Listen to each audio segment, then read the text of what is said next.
라는 제목으로 하나님 말씀 증거해 주시겠습니다.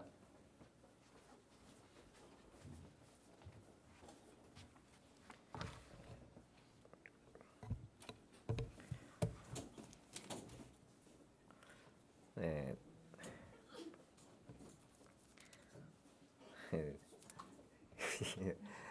제가 여기 서서 한 번도 이렇게 떤 적이 없습니다. 저는 원래 이런 걸 좋아하고 체질이라 그런 적이 한 번을 지금까지 20여 년간 여기서 생활하면서 그 전에도 마찬가지고 한 번도 그런 적이 없었습니다. 근데 오늘은 이렇게 좀 떨립니다. 그것은 오늘 아마 말씀하고 관련이 있지 않을까, 그래서 그런 것 같습니다. 이렇게 무대에서 떠는 사람들 무대 공포증이 있다고 해서 서기 전에 약 같은 거 하나 먹어야 됩니다. 그 약을 먹고 서고 싶습니다. 지금은 아무래도 오늘 말씀하고 깊은 상관관계가 있지 않는가 생각합니다. 오늘 말씀은 이제 여러분한테 증거하고 하나님 앞에서 하는 거지만 저한테 하는 말입니다. 제가 제 자신한테. 오늘 요절 말씀 4장 3절 읽고 시작하도록 하겠습니다. 시작. 여호와께서 유다와 예루살렘 사람에게 이같이 말하노라. 내 땅을 갈고 가시덤불에 파종하지 말라. 오늘 말씀은 이스라엘이 북이스라엘과 남유다로 분열되어져 있는 시기에 활동했던 선지자 에레미야에게 임한 하나님의 말씀입니다. 오늘 요절 말씀에는 묵은 땅을 갈고 라는 구절이 나옵니다. 묵은 땅을 갈고, 농사는 묵은 땅을 가는 것으로부터 시작합니다. 북이스라엘과 남유다의 영적인 상태는 오랜 동안 묵은 땅, 곧 쓸모없는 땅과 같이 되었습니다. 그러나 하나님은 이 땅을 버리지 않으셨습니다. 그 땅을 새롭게 하여 말씀의 씨앗을 파종하고 열매를 거둘 소망을 끊지 않으셨습니다. 이 소망에 불타있는 하나님께서 오늘 말씀을 통해 유다와 그 중심부에 서 있는 예루살렘을 향해 너희 묵은 땅을 갈라고 명하십니다. 특별히 오늘 이 시간 이 명령의 말씀이 저와 여러분의 심령 가운데 깊게 울려 퍼질 수 있기를 기도합니다. 그리하여 대망의 2014년 갑오년 새해에는 묵은 땅과 같은 저희의 부패한 심령이 완전하고 철저하게 갈아엎어져 30배, 60배, 100배의 결실이 맺어지는 밭으로 변화되어질 수 있기를 간절히 기도합니다. 파트 1, 배역한 자식들아 돌아오라. 3장 말씀입니다. 1절 말씀을 다 같이 읽어보겠습니다. 3장 1절 시작. 그들이 말하기를 가령 사람이 그의 아내를 버림으로 그가 그에게서 떠나 타인의 아내가 된다 하자 남편이 그를 다시 받겠느냐. 그리하면 그 땅이 크게 더러워지지 아니하겠느냐 하니라. 내가 많은 무리와 행음하고서도 내게로 돌아오려느냐. 여호와의 말씀이니라. 지금 하나님께서는 당신과 남유다와의 관계를 혼인 관계로 비유하여 말씀하고 계십니다. 순결치 못함이 드러나서 버림받은 여자가 다른 남자와 결혼한 후에 그 본 남편이 그 여자를 다시 받을 수 없음을 말씀하고 계십니다. 이는 구약 신명기 24장 1절에서 4절 말씀을 근거로 하고 있습니다. 이 비유를 말하면서 하나님은 그 백성에게 네가 많은 무리와 행음하고서도 내게로 돌아오려느냐라고 질문하십니다. 유다는 본 남편이신 하나님을 떠나 한 남자가 아니라 많은 무리, 즉 많은 애인들과 행음했습니다. 그들은 아무 남자에게나 몸을 파는 창녀와 같았습니다. 헐벗은 산의 으슥한 곳곳마다 우상을 모셔두고 행음치 아니한 곳이 없었으며 길가에 앉아 새롭게 섬길 우상을 찾으며 끊임없이 새로운 음행의 대상을 물색하였습니다. 이들의 음행으로 말미암아 그 땅은 더럽혀졌고 그들의 더럽고 추한 모습을 보고 진노하신 하나님께서는 결국 그 땅의 단비와 늦은 비가 그치게 하셨습니다. 그럼에도 불구하고 수치를 모르는 창녀의 낯을 가진 그들은 나의 아버지여, 아버지는 나의 청년 시절의 보호자이시오니 노여움을 한없이 계속하시겠으며 끝까지 품으시겠나이까? 라고 하며 어릴 때부터 자기를 사랑해 주신 하나님이 그리 심하게 노하시지 않으실 것이라는 뻔뻔한 생각을 하면서 계속하여 행음하였습니다. 하나님은 이런 그들의 모습을 보고 뭐라고 말씀하십니까? 5절 하반절을 보십시오. 보라, 네가 이같이 말하여도 악을 행하여 네 욕심을 이루었느니라. 너희들은 언제나 말뿐이라는 것입니다. 언제나 말만 그럴싸하고 행동은 여전히 변함이 없는 가증스러움과 위선 그 자체라는 것입니다. 그랬습니다. 그들의 말은 언제 어느 순간에나 아주 그럴싸했습니다. 그러나 그들에게는 언행의 일치함이 없었습니다. 내가 어렸을 적부터 나를 알고 나를 보호하시며 사랑하시는 하나님께서 조금 잘못했다기로서니 그렇게 심하게 화를 내시겠어? 라고 자신을 합리화하며 여전히 죄 가운데 있기를 좋아했습니다. 모든 높은 산과 모든 푸른 나무 등 장소를 안 가리고 정말 신물이 날 정도로 애인을 바꿔가면서 음란한 짓을 일삼았습니다. 그러나 하나님은 말과 행위가 일치하는가를 보시는 분이십니다. 하나님은 야고보서 2장 26절에서 다음과 같이 말씀하셨습니다. 영혼 없는 몸이 죽은 것 같이 행함이 없는 믿음은 죽은 것이니라. 우리가 믿음 생활할 때 하는 믿음의 말, 이것은 매우 중요합니다. 그러나 그 믿음의 말에 일치하는 행동이 없다면 그것은 한낱 외식과 위선에 지나지 않습니다. 하나님은 이런 그들의 이중성과 외식과 위선을 분명하게 지적하고 계시는 것입니다. 그럼에도 불구하고 여전히 상황 파악을 못하고 있는 유다는 계속하여 악을 행하고 자기 욕심 채우기에 여념이 없었습니다. 한편 북이스라엘의 모습은 어떠했습니까? 6절 하반절을 보십시오. 모든 산에 올라가서 그리고 모든 푸른 나무 아래로 가서 행음하였습니다. 거기서 그들은 여러 우상들에게 제사를 드렸습니다. 마치 여러 애인들과 몸을 섞어가며 음란한 짓을 일삼는 자처럼 행동하였습니다. 그러나 하나님은 죄로 찌든 그들을 단번에 벌하고 내치기를 원치 않으셨습니다. 7절 말씀처럼 이스라엘이 돌아올 것이라는 소망을 품으셨습니다. 당신의 품으로 돌아오기를 기대하고 계셨습니다. 그러나 그들은 돌아오지 않았습니다. 결국 남편 되신 하나님은 끝까지 돌이키지 않는 그들에게 이혼 증서를 주고 내쫓으셨습니다. 끝까지 돌이키기를 거부했던 북이스라엘은 BC 722년 마침내 강대국 아수르에 의해 멸망을 당하게 되었습니다. 남쪽의 유다는 이것을 분명히 보고 알고 있었습니다. 마땅히 이 역사적인 교훈 앞에 옥깃을 여미며 하나님 앞에서 자신들이 범한 죄악을 자복하며 철저하게 회개하고 완전하게 돌이켜야만 했습니다. 그러나 그들은 그렇게 하지 않았습니다.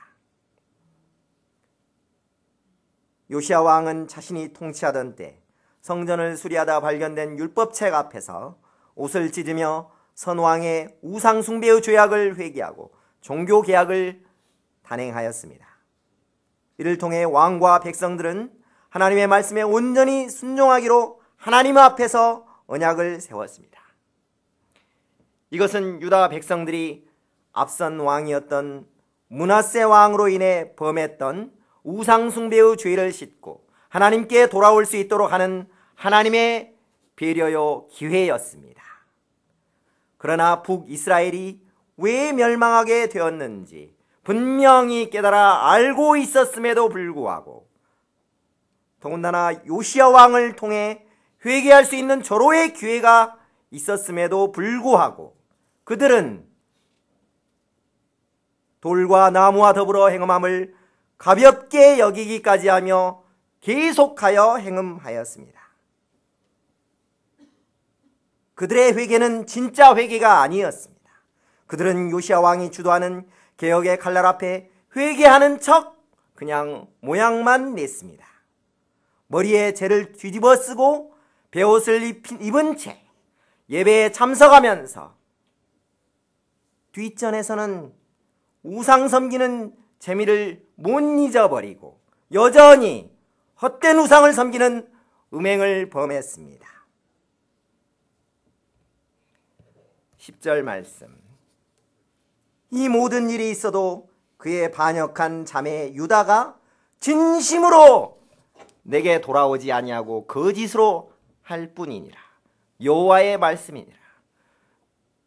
진심으로 내게 돌아오지 아니하고.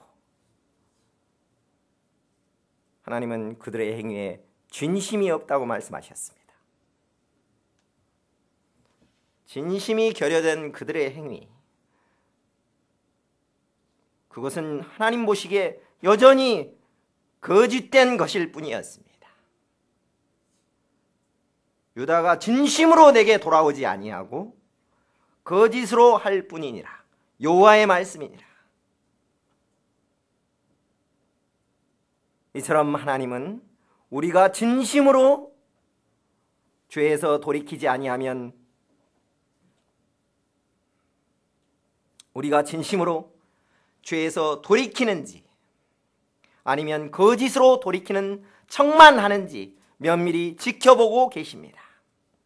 하나님은 우리가 회개의 모양만 내는 것이 아닌 그 내면이 진심으로 하나님께 돌아오기를 진정으로 바라십니다. 그렇다면 과연 진심으로 하나님께 돌아오기를 싫어하는 이들을 향한 하나님의 마음이 어떠합니까? 12절부터 14절 상반절, 나는 너희 남편임이니라 까지 같이 읽어보겠습니다. 좀 길지만 12절부터 시작. 너는 서 갈바하여 이 말을 선포하여 이르라. 여호와께서 이르시되 배역한 이스라엘아 돌아오라. 나의 노한 너희에게로 향하지 아니하리라. 나는 긍휼이 있는 자라 너를 한없이 품지 아니하느니라. 여호와의 말씀이니라. 너는 오직 내 죄를 자복하라. 이는 내 하나님 여호와를 배반하고 내 길로 달려 이방인들에게로 나아가 모든 푸른 나무 아래로 가서 내 목소리를 듣지 아니하였음이니라. 여호와의 말씀이니라. 여호와의 말씀이니라. 배역한 자식들아 돌아오라. 나는 너희 남편임이라. 하나님은 이상을 말씀하신 후에 예레미야 선지자에게 부로 끌려간 이스라엘을 향하여 외치라고 하십니다. 끝까지 하나님께로 돌아오지 않기를 고집하던 그들을 쫓아내셨지만 포기하지 아니하시고 하나님은 그들을 돕고자 하십니다. 완전히 하나님과 결별하고 세상으로 가버린 양을 끝까지 포기치 않고 돕고자 하십니다. 그리고 말씀하십니다. 돌아오라. 이스라엘아 돌아오라. 13절에서는 너의 죄를 자복하라고 말씀하십니다. 너의 죄를 자복하라.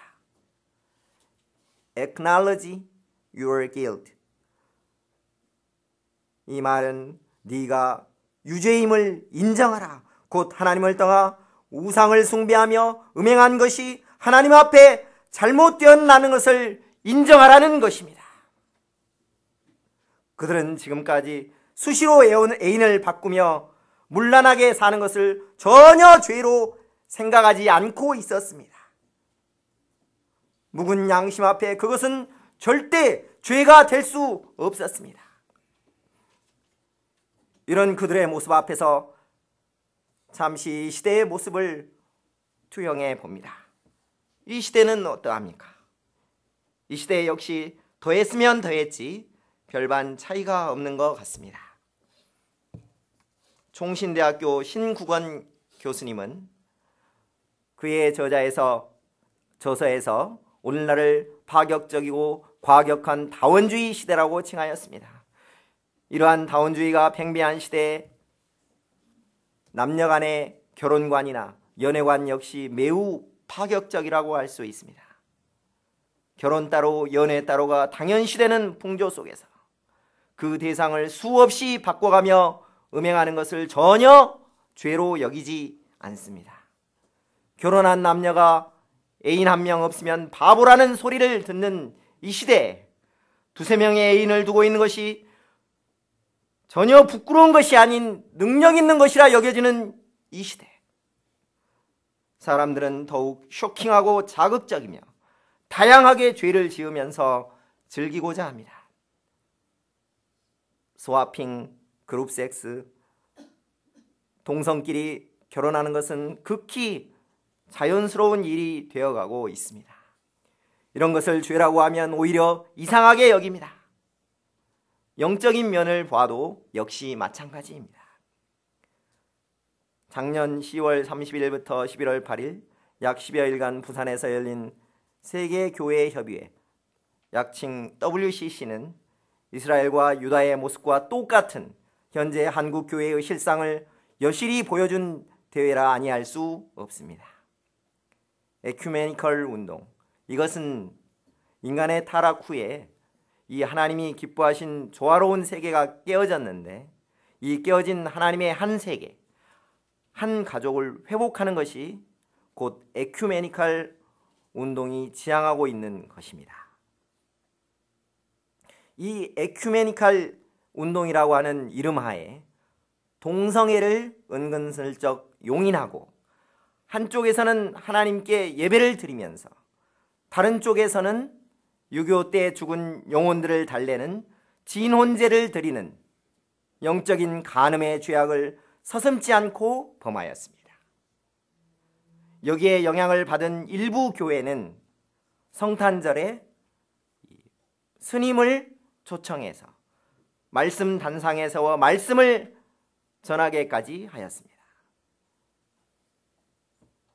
이처럼 이제 세상은 점점 포스트 모더니즘과 종교 다원주의에 의해 지배되어져 가고 있습니다. 여기에 영향을 받은 신앙인들은 옳은 길로 인도해야만 하는 위치에 있는 목사님, 장로님들까지도 하나님만이 절대적 유일신이라는 가치관에 혼란을 가중시키는 행동에 동참하고 있습니다. 하나님 한 분만을 절대적으로 믿고 순종하는 삶을 매우 어리석은 삶으로 여기고 겉모양은 분명 신자인 듯 해 보이지만 내면은 하나님께 대한 절대성을 잃어버린 채 세상 쾌락도 적당히 즐기면서 하나님을 적당히 섬기는 상대주의에 물든 신앙인들이 참으로 많습니다. 예수 그리스도만이 아버지께로 갈 수 있는 유일한 길이라는 절대적 가치마저 부인하는 크리스찬도 많습니다.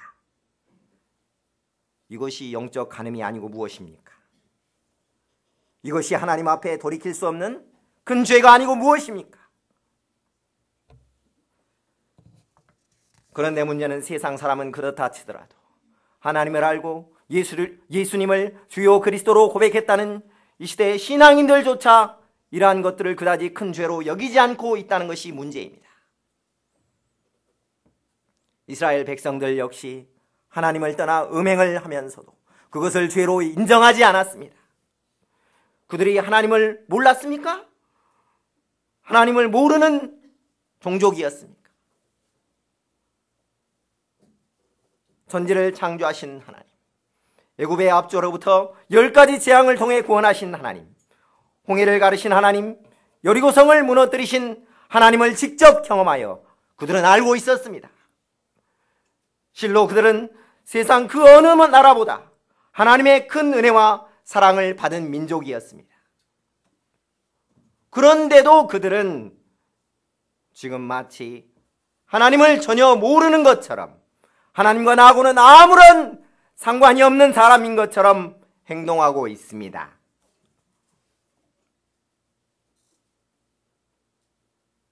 그럼에도 불구하고 자기를 싫다고 떠난 이 백성을 하나님은 지금 뭐라고 말씀하십니까?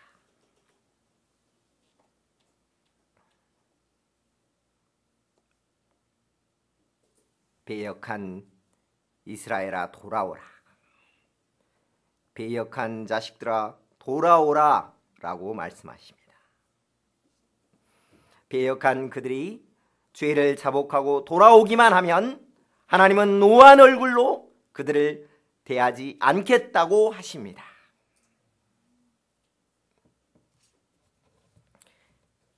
이상에서 볼 때 하나님께 배역하며 여러 애인들과 문란하게 행음하는 그 백성들을 향하신 하나님의 마음이 어떠함을 알 수 있습니까?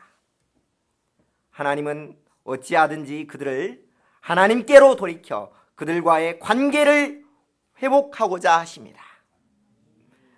만족을 주지 못할 애인들과 행음하며 폐인이 되어가는 그들을 버리지 않고 어찌하든지 포기치 않고 살리고자 하십니다. 남편 되시는 하나님의 사랑 안에서 다시금 참된 만족과 행복을 찾게 해주시고자 하십니다. 이런 애타는 마음으로 하나님이 소리치고 있습니다. 배역한 자식들아 돌아오라! 나는 네 남편임이라. 이 시간 우리 모두가 이 하나님의 음성 앞에 아멘으로 화답할 수 있기를 기도합니다. 그리하여 진심으로 죄를 인정하고 회개함으로 하나님께 돌아갈 수 있기를 간절히 기도합니다. 14절 하반절을 보십시오. 내가 너희를 성읍에서 하나와 족속 중에서 둘을 택하여 너희를 시온으로 데려오겠고, 이는 그렇게 돌아오라고 외쳐도 돌아오는 자는 성읍에서 1명 정도 혹은 한 족속에서 둘 정도로 매우 소수라는 것입니다. 참 적네요. 그러나 그 수가 아무리 적을지라도 하나님은 수의 많고 적음에 상관없이 진심으로 돌이키기만 하면 축복하겠다고 하십니다. 그러면 어떻게 축복하겠다고 하십니까? 첫째, 하나님의 마음에 합한 목자를 주어서 지식과 명철로 양육받게 하십니다. 15절 말씀입니다. 내가 또 내 마음에 합하는 목자를 너희에게 주리니 그들이 지식과 명철로 너희를 양육하리라. 하나님은 자기에게 돌아오는 사람에게 하나님의 마음에 합한 목자를 주어 그들을 통해 양육받게 하겠다고 하십니다. 우리에게 가장 합한 목자가 누구입니까? 그분은 바로 예수 그리스도가 되십니다. 하나님은 우리에게 선한 목자 예수님을 선물로 주셨습니다. 예수님은 보혜사 성령으로 말미암아 지식과 명철로 우리를 양육하여 주십니다. 여기서 지식은 하나님을 아는 지식을 말합니다.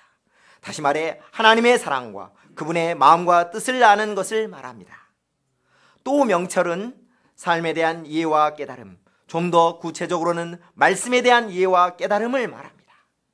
양은 어디에 먹을 것과 물이 있고 또 어디가 안전한 길인가 하는 것을 알아야 그 양이 살 수가 있습니다. 인간 역시 어디에 생명의 양식과 생수가 있고 어떤 길로 가야 참된 생명을 얻을 수 있는가 하는 것을 알아야 살 수 있습니다. 그런데 양도 그러겠지만 인간 역시 자기 스스로의 힘으로 이런 지식과 명철을 얻을 수는 없습니다. 이 때문에 하나님은 자기에게 진심으로 돌아오는 사람에게 당신의 마음에 합한 목자를 주셔서 지식과 명철로 그를 가르치고 양육하십니다. 이를 통해 그가 하나님을 알고 풍성한 생명을 누리는 복된 인생이 되게 하여 주십니다. 둘째, 그들을 통해 모든 백성이 모여들게 하십니다. 16절에서 18절 말씀입니다. 하나님께서 지식과 명철로 그들을 가르쳐 양육하심으로 그들을 통해 어떤 놀라운 일이 일어납니까? 16절 상반절을 보십시오. 여호와의 말씀이니라. 너희가 이 땅에서 번성하여 많아질 때에는 한두 명의 소수가 돌아올지라도 하나님은 이를 결코 작게 여기지 않으십니다. 오히려 그 한 사람을 도와서 그를 통해 또 다른 돌아오는 자들로 번성하게 하겠다고 하십니다. 처음 예레미야가 눈물로 회개의 메시지를 전했을 때에는 심한 핍박만 있었을 뿐 돌아오는 사람이 거의 없었습니다. 그렇지만 그가 자신의 회개의 메시지를 듣고 단 한 사람이 돌아올지라도 그 한 사람을 통해 번성케 하실 하나님을 바라보고 끝까지 믿음으로 말씀을 전했을 때 하나님께서는 모든 백성이 모여들게 하시겠다고 하십니다.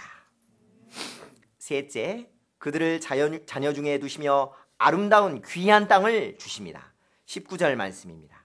하나님은 진심으로 돌아오는 자들을 자녀 중에서 두어서 아름답고 귀한 땅을 기업으로 받아 누리게 해주시기를 즐거워하시는 우리의 아버지가 되십니다. 하나님께 배역한 자가 아무리 아름답고 귀한 땅에 있다고 할지라도 그 땅은 배역한 그 사람으로 인해 추하고 쓸모없는 땅이 될 수 있습니다. 아무리 좋은 대학에 다니고 아무리 좋은 직장에 다니고 아무리 좋은 가정에 산다고 해도 그곳이 하나님을 배역한 그 사람 때문에 추하고 더러운 땅이 될 수 있다는 것입니다. 그러나 하나님께 진심으로 돌아오게 될 때 그가 속한 땅은 또 그가 속한 삶의 현장은 아름답고 귀한 땅이요 아름다운 열매를 맺는 땅으로 변화가 될 것입니다. 넷째, 그들의 배역함을 고쳐주시겠다고 하십니다. 20절에서 25절 말씀입니다. 하나님은 헐벗은 산 위에서 우상에게 절하며 애곡하는 백성, 그 길을 굽게 하며 자기 하나님 여호와를 잊어버린 백성에게 말씀하십니다. 22절 말씀, 배역한 자식들아 돌아오라. 내가 너희의 배역함을 고치리라. 하나님은 그들의 배역함을 고쳐주겠다, 치료해 주겠다고 하십니다. 이는 곧 그들의 배반이 한 번이 아닌 반복된 배반으로 급기야 치료가 필요한 지경에까지 이르게 되었다는 말입니다. 우리가 잘 알고 있듯이 한 번 바람을 피운 사람은 다시 바람을 피울 가능성이 매우 높습니다. 바람 피우다가 혼나고서도 좀 살만해지면 옛날 생각이 나기 때문입니다. 이 때문에 견디다 못한 나머지 또 바람을 피웁니다. 이처럼 바람기는 치료가 필요한 심각한 질병입니다. 이와 같이 세상에서 죄를 짓고 돌아다니다가 힘들면 돌아오는 양들이 있습니다. 돌아와서 하나님을 섬기다가 좀 힘들면 또 다시 세상으로 반복하여 뛰쳐나가기를 반복합니다. 이 때문에 그 양을 섬기는 목자들도 그렇고 당사자들도 언제 또다시 뛰쳐나갈지도 모른다는 생각에 염려합니다. 그러나 전혀 염려할 필요가 없습니다. 하나님께서 배역함을 고쳐주겠다고 하셨기 때문입니다. 그렇습니다. 하나님의 은혜의 능력만이 인간의 배역함을 고칠 수 있습니다. 무엇보다 하나님께서 그들의 배역함을 고치실 때 우리가 다음과 같이 고백할 수 있습니다. 3장 22절 하반절, 보소서 우리가 주께 왔사오니 주는 우리 하나님 여호와이심이니이다. 파트 2, 묵은 땅을 갈라. 4장 1절에서 4절 말씀입니다. 다 같이 1절 말씀을 보십시오. 하나님은 네가 돌아오려거든 내게로 돌아오라 라고 하십니다. 일반적으로 사람들은 세상에서 떠돌다가 지칠 때 하나님께로 가지 않습니다. 대신 요가나 도를 배우거나 불경을 배우러 절로 들어갑니다. 그렇다고 문제가 해결됩니까? 절대 해결되지 않습니다. 결국 해결되지 않은 문제를 떠안고 에라 모르겠다 하며 아무렇게나 막 살아버리는 경우도 많습니다. 그러나 하나님께 나아가면 문제의 해결책이 보입니다. 그래서 하나님은 다른 것들에게 가지 말고 하나님 당신께 돌아오라고 하십니다.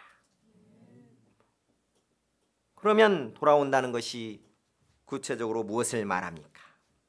어떻게 해야 하나님께 돌아오는 것입니까? 첫째로 여호와의 목전에서 가증한 것을 버리고 그 마음이 흔들리질 말아야 합니다. 둘째로 진실과 정의와 공의로 여호와의 삶을 두고 맹세해야만 합니다. 이는 여호와 하나님의 살아계심을 두고 맹세할 때만 그 사람이 정말 진실되고 정의롭게 살 수 있다는 말입니다. 이럴 때 이스라엘이 복된 삶을 살게 되며 그것을 본 다른 나라들도 여호와로 말미암아 복을 빌고 여호와로 말미암아 자랑함으로 인해 다른 나라들에게 좋은 영향력을 끼치게 된다는 말입니다. 이제 하나님께서는 돌아온다는 것의 의미를 한마디로 요약하여 말씀하고 계십니다. 다시 한번 3절 말씀을 읽어보겠습니다. 시작. 여호와께서 유다와 예루살렘에게 너희 묵은 땅을 갈고 가시덤불에 파종하지 말라. 하나님은 유다와 예루살렘에게 너희 묵은 땅을 갈라고 하십니다. 묵은 땅은 오랫동안 갈지 않고 내버려둔 땅을 말합니다. 유다와 예루살렘에 있어 묵은 땅이 무엇입니까? 하나님께서는 앞선 3장 10절 말씀을 통해 그들이 진심으로 돌아오지 않았음을 지적하셨습니다. 그들의 돌이킴은 단순한 행위일 뿐이라고 말씀하셨습니다. 하나님은 이런 그들에게 진정한 돌이킴, 곧 진정한 돌아옴에 대해서 말씀하고 계십니다. 4장 4절 상반절을 보십시오. 유다와 예루살렘 주민들아, 너희는 스스로 할 일을 행하여 너희 마음 가죽을 베고 나 여호와께 속하라. 이 말씀을 볼 때 묵은 땅은 묵은 마음, 곧 오랫동안 갈아엎지 않고 내버려둔 마음이라고 할 수 있습니다. 실제 요시야 왕의 영적 개혁은 유다 백성들에게 상당히 큰 외적인 변화를 가져왔습니다. 그러나 그런 대대적인 개혁이 있었음에도 불구하고 그들의 마음만큼은 하나님께서 보실 때 여전히 갈아엎어야 할 묵은 땅이라는 것이었습니다. 하나님은 너희가 진심으로 나에게 돌아와야 할 부분은 너희의 외적인 행위가 아니라 여전히 부패하고 여전히 음란하여서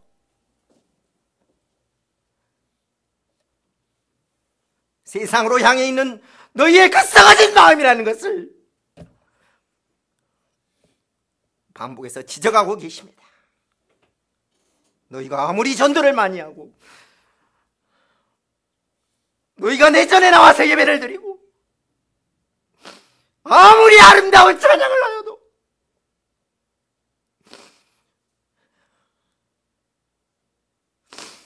또 그럴싸한 믿음의 말을 한다 해도 너희의 그 마음이 빠져있는 네 마음이 내게서 떠나버린 그 모든 가식적인 행위는 내게 아무런 의미가 없다는 것이요,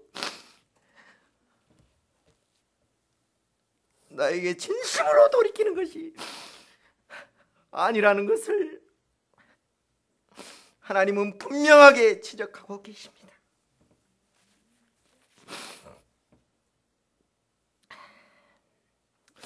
무엇보다 이런 진실된 마음의 돌이킴이 없을 때 언젠가는 또다시 같은 죄악에 넘어질 수밖에 없다는 것을 하나님은 말씀하고 있습니다. 그리고 말씀하십니다. 너희 묵은 땅을 갈아라. 너희가 살기 위해서 너희가 너희 죄로 인해 다 망하기 전에 수십 년이 지나도록 여전히 그대로인 너희 묵은 마음을 반드시 갈아엎어라. 너희 겉옷만 찢지 말고 너희 마음을 찢어라.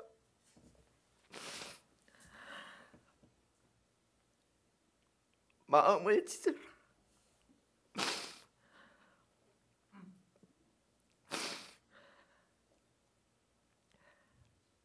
할례를 하되 단지 육신의 가죽만 벗겨내는 습관적인 할례만 하지 말고 너희 마음의 할례를 하여 오랜 기간 방치하여서 이미 굳어져 버린 썩어져 냄새나는 마음을 벗겨내라고 말씀하십니다. 그 가죽을 벗겨내야 너희가 살 수가 있다. 안 그러면 난 죽는다. 그 가죽을 벗겨내고 나 여호와께 속하라고 하십니다. 그렇지 않으면 너희의 그 더럽고 추한 악행으로 인해 나의 분노가 불같이 일어나서 너희를 다 불태워 죽일 것이라고 말하십니다.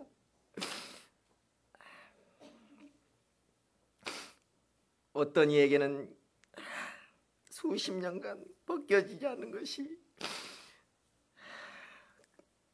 교만일 수 있습니다. 그 교만이 좀처럼 벗겨지지 않은 오래된 가죽일 수 있습니다. 또 어떤 이에게는 탐욕이, 또 어떤 이에게는 시기와 질투가, 끊임없는 미움과 분노가, 또 어떤 사람에게는 정욕과 음란이 반드시 벗겨내야만 하는 가죽일 수 있습니다.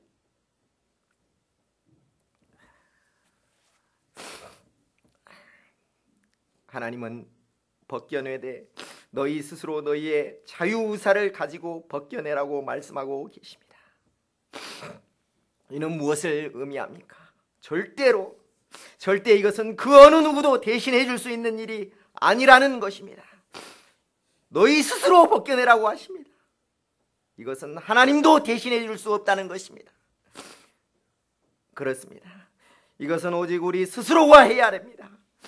나 스스로 하나님 앞에서 무엇이 잘못되었는지, 무엇이 내 신앙 성장에 방해가 되고 내가 하나님께 속하지 못하게 하는 죄악된 요소가 무엇인지 살펴서 그것을 과감하게 벗겨내는 작업이 필요합니다. 철저하게 완전히 벗겨내는 작업이 필요합니다. 그래야 하나님 안에서 진정으로 복된 삶, 풍성한 열매를 맺는 삶을 살 수 있습니다. 그러나 육신의 할례의 아픔이 따르는 것처럼 이미 굳어진 마음을 갈아엎는 것에는 고통이 따릅니다. 왜 그렇습니까? 그것은 이미 익숙해져 있기 때문입니다. 별 문제만 현재 없다면 그냥 이대로 가고 싶은 마음이 크기 때문입니다. 무엇보다 어느덧 그 굳어짐과 익숙함에 정이 들어 버렸다는 것이 문제입니다. 그러나 갈아엎지 않고 방치할 때 무거워지고 하나님께서 원하시는 열매를 맺을 수 없으며 결국은 영적 성장의 퇴보로 이어질 수밖에 없습니다. 영적인 정체와 퇴보는 결국 사탄의 밥이 될 수밖에 없고 이는 우리를 영원한 죽음과 파멸로 이끌 수밖에 없습니다. 하나님은 3장 하반절에서 계속하여 말씀하셨습니다. 가시덤불 속에 파종하지 말라고 말씀하셨습니다. 왜 그렇습니까? 가시덤불 속에 씨를 뿌려봐야 절대 씨가 자랄 수도 없고 아무런 열매를 맺을 수 없기 때문에 그렇습니다. 이는 그들의 내면이 현재 가시덤불과 같음을 의미합니다. 그들의 마음이 갖가지 우상숭배와 이방을 의지하는 가시덤불로 가득하다는 말입니다. 우리는 어떠합니까? 혹 우리에게도 이스라엘 백성과 유다 백성들의 마음속에 오랜 기간 자라고 있던 가시덤불과 같은 말씀이 자라는데 방해가 되는 요소들이 있지는 않습니까? 어떤 면에서는 오랜 동안 신앙생활 한 것으로 인해 생긴 매너리즘이 성장의 방해 요소가 될 수 있습니다. 어떤 면에서는 타인과의 끊임없는 비교의식이 자신의 영적 성장의 방해 요소로 작용할 수도 있습니다. 또 어떤 이는 젊을 때 이곳에 와서 내가 지금 뭐하는 짓인가 생각하는 손해 심정으로 인해 깊은 영적인 침체에 빠져 있기도 합니다. 우리 안에 만연한 적당주의와 인본주의와 안일함과 이런 것들 역시 말씀이 자라나지 못하게 하는 가시덤불이 될 수도 있습니다. 하나님은 이런 가시덤불이 가득한 마음에 씨를 뿌리지 말라고 하십니다. 뿌려봐야 아무런 소용이 없다고 하십니다. 고로 우리는 이런 방해 요소들을 제거해야 합니다. 그것도 아주 철저하게 완전히 제거해야 합니다. 이 시간 우리 스스로가 일시적인 아픔이 있지만 신앙 성장에 방해가 되는 여러 죄악된 요소들을 진정한 마음의 할례, 곧 진실되고 가슴 아픈 회개를 통해서 철저하게 베어낼 수 있기를 기도합니다. 이를 통해 여호와 하나님께 완전히 돌이킴으로 그분만을 전심으로 섬기며 많은 내적 외적 열매를 맺는 인생이 될 수 있기를 간절히 기도합니다. 이 시간 이 말씀이 제 신앙 여정의 진정한 터닝 포인트가 될 수 있기를 소망합니다. 처음 예수님을 저의 구주로 영접한 이후 하나님과 저 사이는 그야말로 뜨겁게 사랑하는 남편과 아내 사이였습니다. 워낙 구원의 은혜가 컸던 터라 진짜 하나님 때문이라면 죽음도 불사할 정도의 마음이 제게는 있었습니다. 하지만 그토록 뜨거웠던 사랑도 세월의 흐름 속에서 점차 퇴색되어져만 갔습니다. 시간이 흐르면서 나도 모르게 세상에 좋아 보이는 것들에게 마음을 빼앗기고 점차 그러한 것들이 나의 우상이 되어감을 감지할 수 있었습니다. 어려웠던 시기가 지나고 전문의가 되고 병원장이 되면서 그동안 사라진 것처럼 보였던 세상의 명예와 교만함이 싹트게 되고 점차 하나님 대신 제 마음속에 첫 자리에 자리하게 되었습니다. 경영하는 것은 엄청 힘에 겨웠지만 그래도 병원장이라는 타이틀은 자신이 뭔가 되어 보이는 것 같은 착각 속에 빠지게 하고 자기 만족을 주기에 충분했습니다.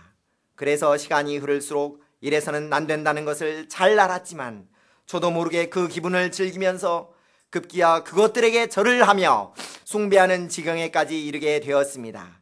이것을 시발점으로 제 마음속에서는 다시금 과거 저를 반복해서 넘어지게 했던 쾌락과 음란과 정욕들이 슬그머니 들어와 내 마음의 주인 노릇을 하기 시작했습니다.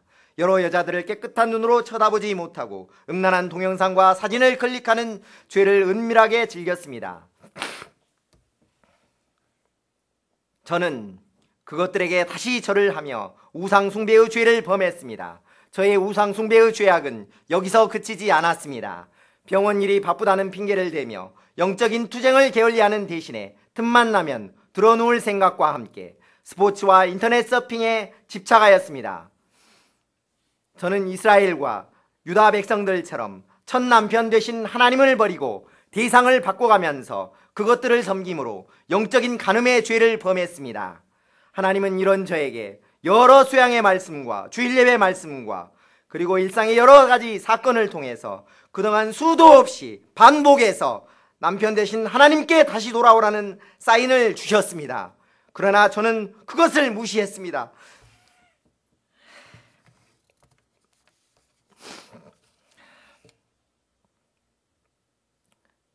그러나 그것은 반복되는 죄로 인해 추하고 냄새나는 저를 향한 변함없는 하나님의 사랑의 사인이었음을 부인할 수는 없었습니다. 이를 잘 알았기에 저는 그때마다 저의 죄를 회개함으로 돌이키고자 했습니다. 그러나 그것도 잠시뿐 제 안에 여전히 남아있는 죄의 뿌리는 여전히 저를 넘어지게 하고 괴롭히는 원인이 되었습니다. 하지만 저는 죄를 완전히 철저하게 뿌리 뽑아 갈아엎지를 않았습니다.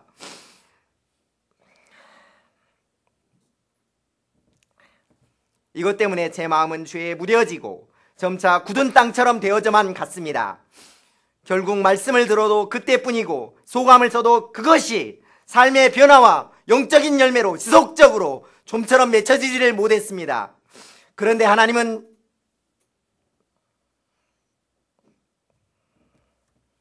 이런 저에게 오늘 말씀을 맡겨주셨습니다.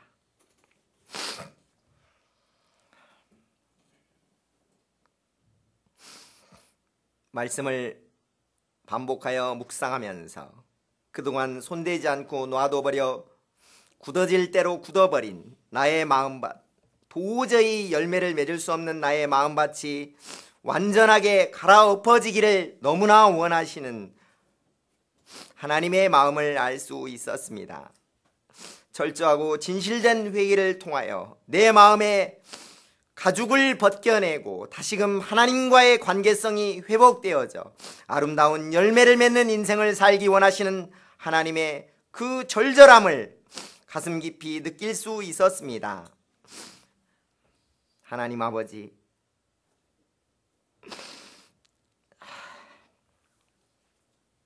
하나님 아버지,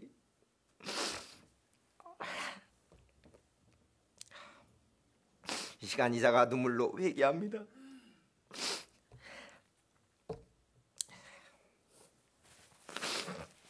아름답고 풍성한 열매가 맺어져야 할 그 자리에 음란과 정욕과 탐욕과 교만과 안일과 게으름과 형식주의에 더러운 것들만 가득하게 된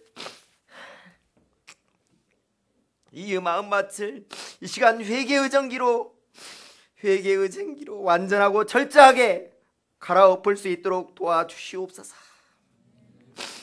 내 묵은 땅을 갈아라. 스스로 할 일을 행하여 너희 마음 가죽을 베고 나 여호와께 속하라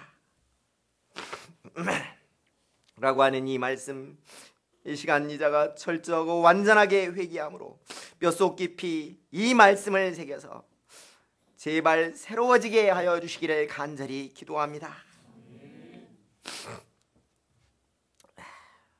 2014년 갑오년 새해가 밝았습니다. 올 한 해에는 우리 모임의 영적인 토양이 우리 한 사람 한 사람의 진심 어린 돌이킴과 진정한 마음의 할례, 곧 진실된 회개를 통하여 말씀의 씨가 무럭무럭 자라나 풍성한 내적 외적 열매가 맺어지는 양질의 토양으로 변화되어질 수 있기를 간절히 기도합니다. 4장 3절 말씀 읽고 기도하고 마치겠습니다. 시작. 여호와께서 유다와 예루살렘 사람에게 이와 같이 이르노라. 너희 묵은 땅을 갈고 가시던 물에 파종하지 말라. 사랑과 은혜가 풍성하신 하나님 아버지, 하나님을 섬긴다고 하면서 마음속에 여러 가지 죄악된 습관들을 떨쳐버리지 못한 채 그 대상을 바꿔가며 섬김으로 간음한 저희의 죄악을 이 시간 용서하여 주시옵소서. 회개를 하되 모양만 내는 회개만을 일삼으며 반복하여 같은 죄에 넘어진 저희를 이 시간 불쌍하게 여겨 주시옵소서.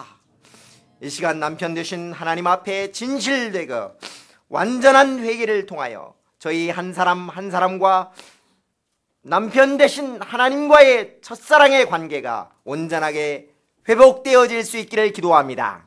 무거진 저희 마음밭을 완전하게 갈아엎고 마음 가죽을 벗겨내므로 남편 되신 하나님께로 완전하게 돌이켜 올 한 해에는 어찌하든지 아름답고 풍성한 내적 외적 열매를 맺는 한 해가 될 수 있기를 간절히 기도합니다. 예수 그리스도의 이름으로 기도합니다.